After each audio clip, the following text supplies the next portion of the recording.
What type of life do you want? I know we all sit and think about, we all want this great and amazing life. We all want the abundance, the great job, the great money, the great house, the happy marriage, the great kids, the nice cars. We want all of these great things.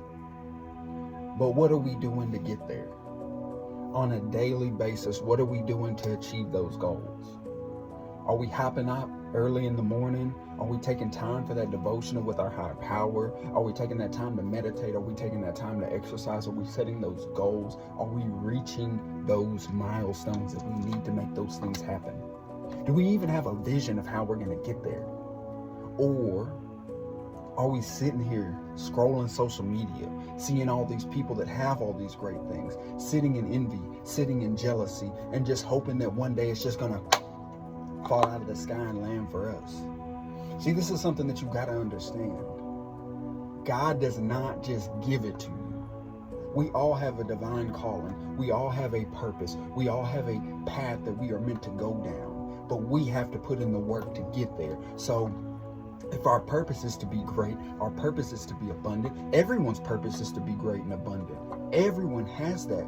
God has given that to all of us. But see, the thing that we have to do is we have to put forth our action to get there. Now, this is the thing that we have to know, is that we have to keep constantly growing and renewing and getting rid of old ways and casting away those old things that prevented us from being able to reach those goals. The Kyler that used to be 10 years ago could not be here right now, could not fulfill the responsibilities that I have right now. I had to cast away those old ways. I had to constantly change. I had to constantly put forth new habits in place of the old ones in order to grow and transcend. But see, this is the thing. I did not do it on my own.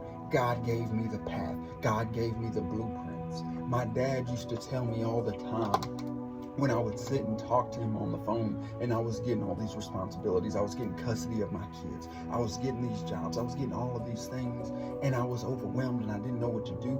But you know what he told me? He said, Kyler, he said, you are getting all of these things because God has a plan for you. And in order for you to be prepared for what God has for you, you have to learn how to handle these responsibilities. Otherwise, you won't be able to handle what's coming towards you. We've all heard the saying that God will not put more on you than you can handle.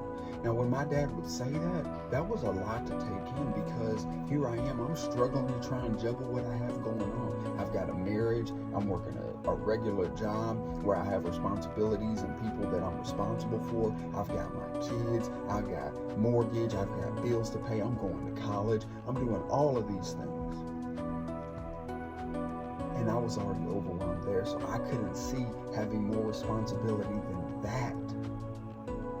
But see, what happened is that things grew and transcended, and I learned how to manage those things. But what it took perseverance, it took intentionality, it took staying consistent with the plan. My wife can tell you that on a regular basis, I get up between 4:30 and 5:30 every day. Now, on my weekends, I might sleep in a bit because a man need to rest. But I usually get up between 4:30 and 5:30 on a weekday. And every day when I get up, I do the same things. I pray, I meditate, I get the day started, I exercise. And those are the things that I do to start the day. Because see, this is the thing.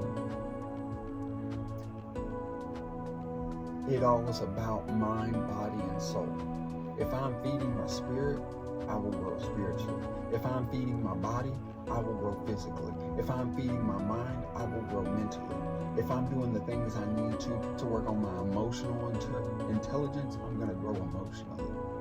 So as I'm working on those things, I'm refining my body so that I can handle what's coming down the pipeline. And you see, what happened is that as I kept growing, new responsibilities came. I graduated from college. Great. I thought I had a responsibility taken off my plate. Woo! Not quite.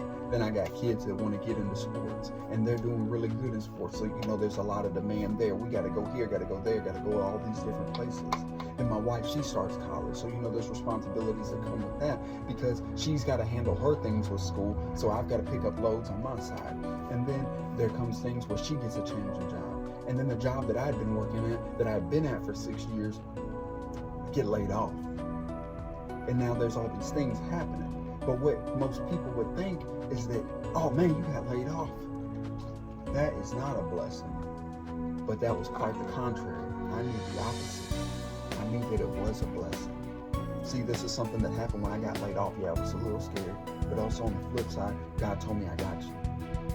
And I believe that. And that has so far been true. But see, now I start this own business. And what happens when I start this own business is that, bam, even more responsibilities. Now, I'm managing people that work at my business. I'm having to manage the clients that I deal with. I'm having to handle all the admin stuff, the payroll, the invoices, making sure the different bills are getting paid, the taxes, all of these different things. I've got schedules I've got to keep. I've got all of these different things. I've got to play damage control. I've got quality checks. I'm going all over the state to do these jobs myself too. It's not just them working, I'm working too. So here I am, even more responsibilities. And while my kids are still doing sports, they still got stuff going on with them emotionally. Just different things that we're dealing with. Me and my work, something that I realized, and it brought me an immense amount of gratitude when I finally understood what my father was talking about, is that the things that I had learned from my college classes, the things that I had learned from that corporate job that I got laid off from, the things that I had learned from managing my kids, all of those different things that I had learned prepared me to be where I'm at right now. Now, it doesn't mean that it's always easy.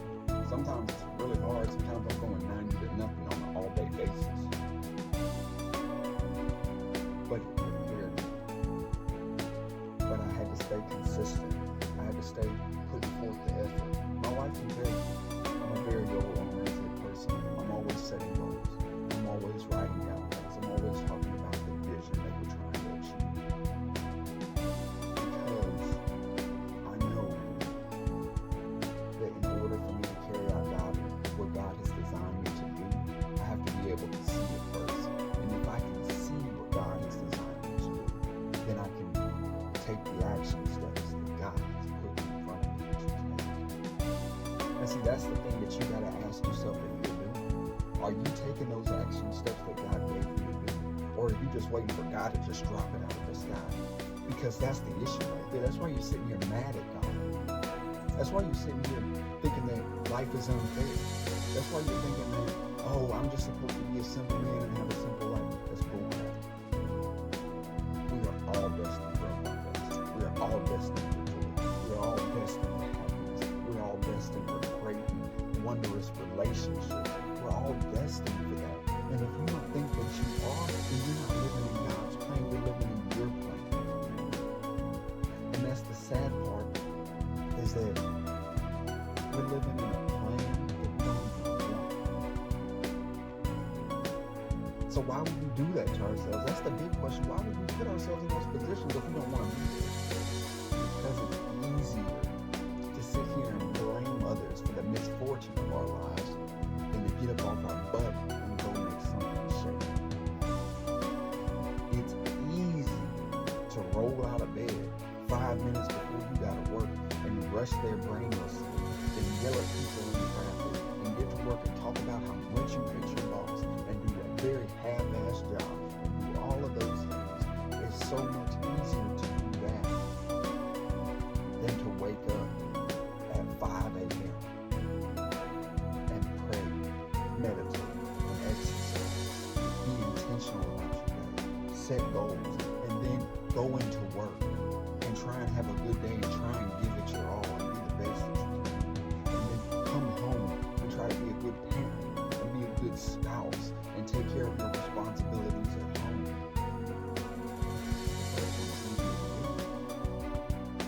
Because the first one you don't have to take responsibility. When you're living this way and you're living consistent and you're living by the plans of God, you gotta be intentional. And you can't half-ass this. You gotta put in some work. And what's so sucks is when you're putting in work, you can't blame anybody else because the results that you're getting are all a result of the action that you're doing. But you gotta ask yourself, what do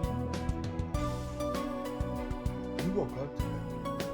If you woke up today, it is not by mistake that you're here. So don't make this day a mistake. Don't make this day a waste. You know, when I was out there strung out on drugs and alcohol, I wasted so much time. I mean, I really didn't waste time because it was all for a reason.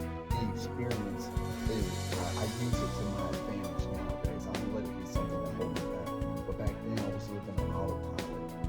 I wasn't living for God's purpose. I was living for Kyle's purpose. I was just trying to make it through the day and cope with life and cope with the stuff that I felt such a victim to growing up.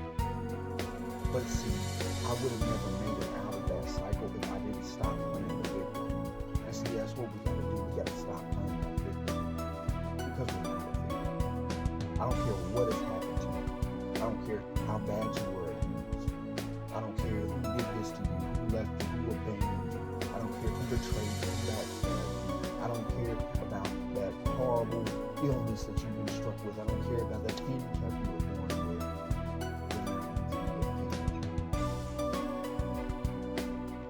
There are people out here that don't have legs that are running in Olympic races. So you can't sit here and say that you can't do it. You can do it if you want to. But it's easy to play a victim. It's easy to point the finger. It's hard to take those circumstances and use them to your advantage because then you gotta take responsibility. But it's something you gotta stop. You see now, me going through all that addiction stuff and everything that I went through, it's a positive. I'm elevated. And you know what? I use that to my advantage. There are people that didn't go through that aren't where I'm at. And that doesn't mean that I'm better than them or that they're less than me. That means that I took my circumstances and I used them as an advantage, as what God intended them to be. I stopped playing the victim and pointing my finger at everyone else as to why my life was the way it was, and I started saying, this is what I want my life to be. I'm going to make my life be this. Because that's what God intended us to be. You see, that's something that you got to understand. Is that God has a purpose for all of us. And how quickly we're going to fulfill that purpose is all contingent on how much work we're willing to put in. At some point, you got to say, I want something different. Start exercising. Or you got to say, I want something different. Stop eating that same junk food all the time. I'm saying, I want something different. And stop unfaithful to your spouse. I'm saying I want something different and stop lying to yourself.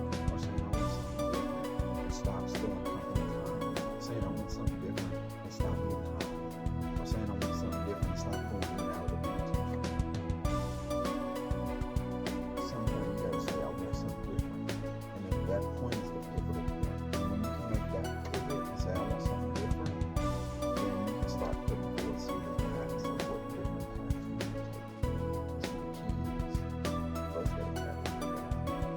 Tap into God. And feel the Spirit flowing. And the path will be laid out in front of you. Now, you might have to get some help. We all gotta get a helping hand along the way, and ain't nothing wrong with that. But once you get that guidance, and you take some guidance from somebody that's doing something that you want to aspire to do, you follow what they're doing. You gotta cast away your old ideas. Because if your old ideas work, you wouldn't be where you're at in life right now. So if you want to be somewhere different in life, you've got to learn some different ways to do it. And that might mean taking some advice from people that have done it. And that might mean saying, I don't know what to do. You show me what to do. God's going to put those people in your path. But you got to be able to. You got to swallow that pride. And I promise you, your life will be beautiful. My life ain't perfect. I still have my ups and downs as any life is going to have. But I can tell you that the life that I live today is beautiful. But it was all part